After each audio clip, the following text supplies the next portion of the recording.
என் நெஞ்சில் குடியிருக்கும் தோழர்களே,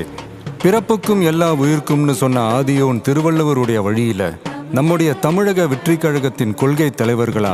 பகுத்தறிவு பகலவன் தந்தை பெரியாரையும், பார்போற்றும் பெருந்தலைவர் காமராஜரையும், அரசியல் சட்ட மாமேதை டாக்டர் அம்பேத்கரையும்,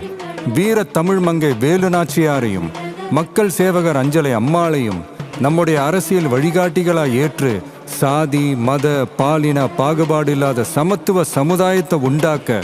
மதச்சார்பற்ற சமூக நீதி கொள்கைகள், அதாவது